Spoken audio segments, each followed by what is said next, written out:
Hello, welcome to Talking Place, the podcast bringing placemakers and storytellers together to talk about place.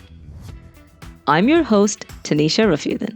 I am the founder of Concept Culture, a creative agency in London, passionate about creating purposeful brands and telling powerful stories.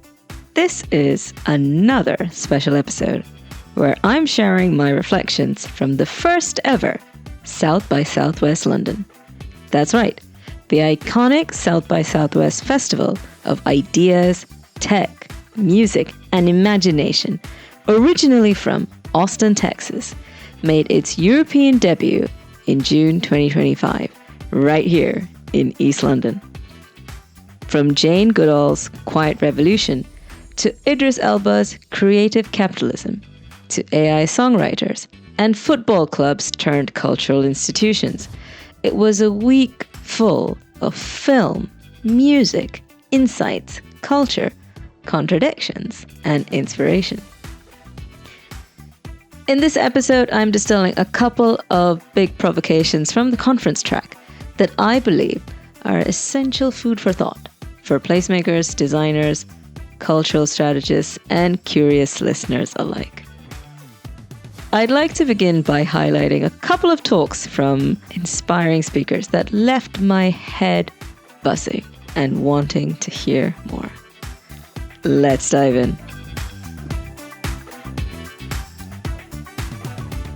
Let's start with the legend that is Dr. Jane Goodall. Dame Jane Goodall is a zoologist, primatologist, and anthropologist. She is considered the world's foremost expert on chimpanzees. At 91 years young, Jane was sharper than ever, sharing a deeply powerful message. Every day you live, you make some impact on the planet. You have a choice on what that impact is going to be. We can't leave everything to government or big business. We must realize that we, as individuals, can make a difference. We can influence the people around us. Do your bit to make the world a better place for future generations. Cue rapturous applause. Let me tell you, she was the only speaker out of all the talks that I attended who received a standing ovation from the audience. She was so engaging and enduring. I can't describe in words how it was to be a part of that audience. Jane spoke about growing up as a curious girl with a dream, one that led to a groundbreaking career studying chimpanzees. And she didn't shy away from the obstacles: gender bias, scientific gatekeeping, and the struggle for funding. What struck me most was the emotional undercurrent. Are we losing our connection with the natural world? And are we losing our urgency to act? She talked about her Roots and Shoots youth program, a model for community-led conservation, something we can absolutely translate into community-led placemaking.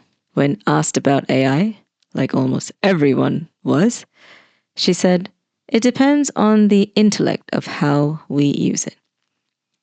And that's my view on AI too. How we apply technology is never about the science itself. It's about the mindset of the humans who apply it. In the right hands, technology will make our lives exponentially better. However, in the wrong hands, the results can be catastrophic, which we have seen happen tragically in the past. And finally, with regards to hope, Jane argued that hope is not naive. It's strategic. If we lose hope, we become apathetic, and we are stealing the future of our young people. And that resonates deeply. At Concept Culture, we often talk about how can we shape places that restore hope. Next, let's talk about another legend. Actor Idris Elba took the stage not just as an artist, but as a systems thinker. Idris talked about hip-hop, UK grime, and his ambition to build what he called the African Odeon, a network of cultural venues and digital platforms to amplify African stories. But here's the quote that stuck with me. Your imagination is expensive. When you create something and share it, you use your imagination. That imagination becomes capital, and that capital becomes change. That's a powerful provocation. He introduced the concept of a creator wallet, a tool that allows creatives to raise funds, own IP, and self-distribute. It's the kind of empowerment we rarely see in traditional placemaking or regeneration frameworks. So here's the question. Are we designing cities and spaces that allow imagination to scale? Or are we stuck in extractive models that marginalize the very voices that make culture vibrant? This isn't just about cultural programming. It's about cultural equity. Next, let's talk about yet another legend, Björn Ulvaeus. Yes, you heard that right. Björn Ulvaeus, the ABBA legend. I wasn't sure what to expect, if I'm being honest. I was drawn to his talk like any ABBA music fan would be. Björn spoke about AI and songwriting in a way that was refreshingly grounded. He's been experimenting with AI tools and said, writing with a machine is quicker. It does exactly what you tell it. It's an extension of your mind. He doesn't see AI as replacing human creativity, but as augmenting it, speeding it up, and offering unexpected inspiration. But he also warned, these models wouldn't exist without the songs we wrote. That's a reminder that AI is only as diverse as the data we give it. And right now, the creative data pool is not as inclusive or representative as it should be. So, for the planners, urbanists, and cultural creators listening, let's treat AI not as a threat, but as a collaborator with a conscience.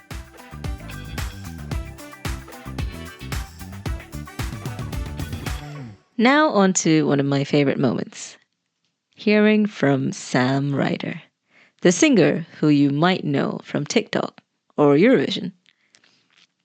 Sam shared what it's like to go viral from your garden shed. He said, you begin by screaming into the void, and at some point the void starts screaming back. That quote gave me the chills. Sam spoke about the purity of creating without expectation and how fame only amplified the need to stay grounded in joy. And if you've ever seen Sam Ryder, you will always see him with a smile on his face, and his joy is so infectious, be it on the screen or in this case in person at a conference. Alongside Sam on the same panel was business leader Mike Sutar, who some of you may know from The Apprentice as one of Lord Sugar's trusted advisors. Mike said something that I actually found quite funny. Mike said, the UK is brave at taking creative risks. Our low ego means we're okay to get it wrong.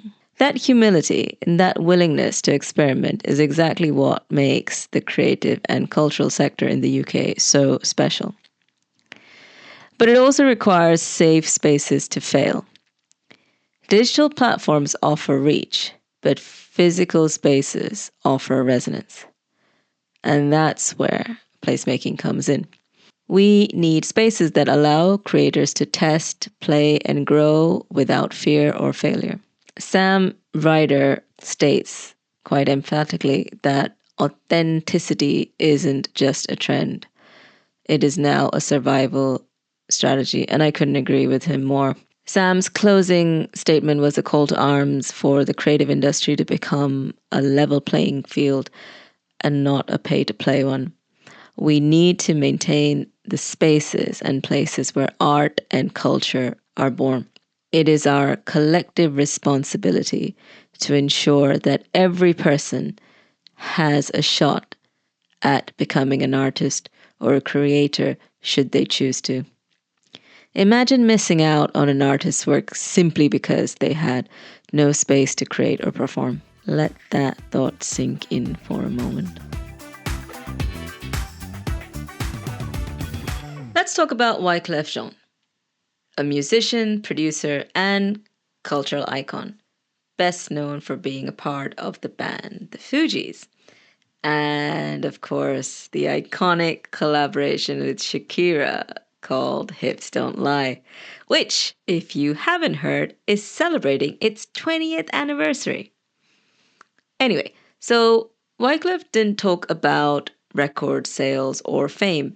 He talked about roots, and he said something that I found quite profound.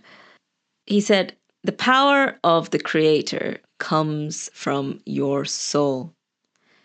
And a machine learning tool is an extension of creativity." So what that means is the AI will never be smarter than the human. He also called out the music industry for exploiting artists instead of partnering with them. He talked about licensing, platform ownership, and democratizing the creation of cultural content.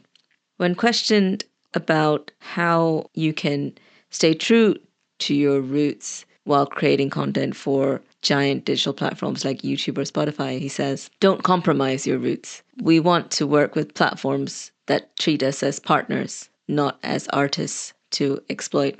Now that hit hard, especially as someone who works at the intersection of culture and place. Are we building creative ecosystems that respect roots? Or are we building platforms that extract value and move on? It was a sharp reminder that cultural equity must be designed into the infrastructure and not added on as decoration, otherwise known as culture washing. Next, let's talk about Jimmy Wales, the founder of Wikipedia, a digital visionary who reminded us that trust is messy and vital. He didn't sugarcoat the state of the internet. He warned that ChatGPT makes things up. They look plausible, and fact checkers have bias. He wasn't anti-AI, but he was crystal clear. We need diverse editors, vigilant communities, and active moderation. You can't fool Wikipedians, he says. That made me think about place-based storytelling. Who's writing the narrative?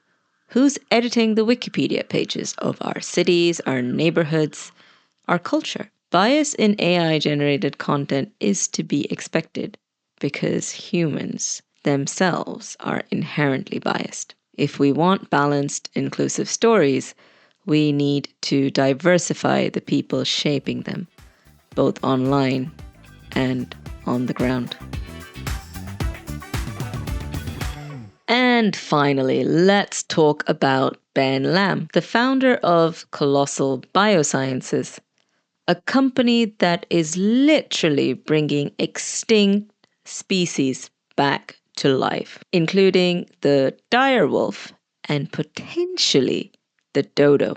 Now, I know that sounds like Jurassic Park, but as you know, truth is stranger than fiction. Ben's talk titled Engineering the Impossible was one of the most visionary and groundbreaking ones, even though he was casually in conversation with Sophie Turner, the actress who plays Sansa Stark in Game of Thrones. Ben talked about, what if we could engineer biology to help restore ecosystems? What if conservation wasn't just about preservation, but regeneration? Ben's team is working on creating ancient DNA-compatible ecosystems, complete with new animals using AI, synthetic biology, and good old-fashioned imagination.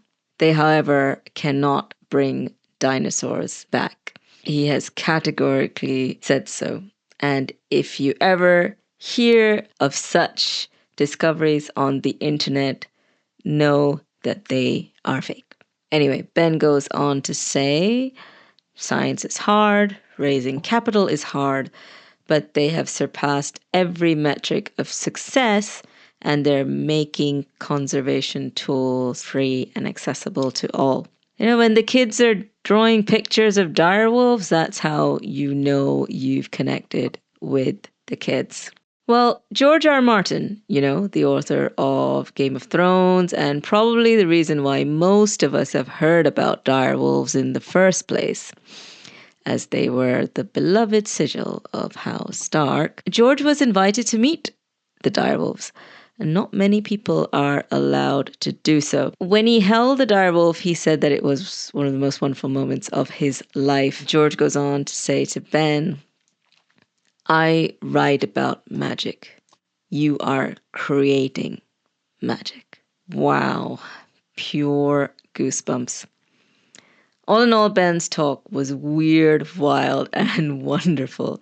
And it reminded me yet again that places of the future aren't just going to be built. They're going to be imagined. So there you have it. A couple of my highlights from the conference track. It was everything you'd expect from global icons. Bold, buzzing, and brimming with ideas.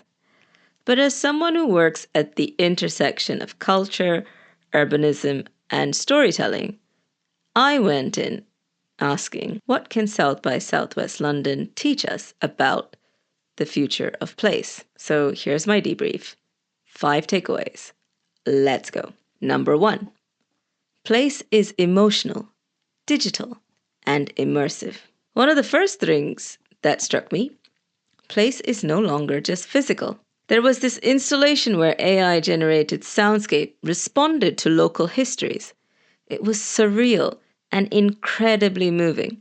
It reminded me that place is emotional. It's memory, it's data. It's how you feel walking down your childhood street or a city you've never been to, but that somehow feels familiar. As placemakers, we need to expand our definition of place beyond streets and structures and into the sensory, the immersive, and the digital. Number 2, culture is essential civic infrastructure. There was a powerful panel titled Radical Imagination and Civic Futures, and one line stayed with me. Culture isn't a luxury. It's what makes cities livable. We've long talked about creative economies, but what's emerging now is a shift towards seeing culture as civic glue, the thing that binds people together in a time of disconnection. That could be local food, murals, makerspaces, youth radio, anything that roots people to place. At Concept Culture, we're seeing more local authorities investing in culture as a tool for social connection and resilience, not just economic recovery. And that shift, it's critical. Number 3, create tech that cares, not just scales. Let's talk about tech and AI. South by Southwest had plenty of big screens and smart systems, but what stood out were the human-scale technologies. AI that translated oral history into community poetry, sensors designed to interpret emotion in public space. This wasn't tech as disruption, it was tech as care. The future of city making lies in co-creating with communities, using digital tools to amplify local voices, not overwrite them. It's not just about smart cities. It's about sensitive cities. Number 4, intersectionality is equal to innovation. Innovation came from the edges, not the center. The best ideas came from spaces where disciplines and identities overlapped.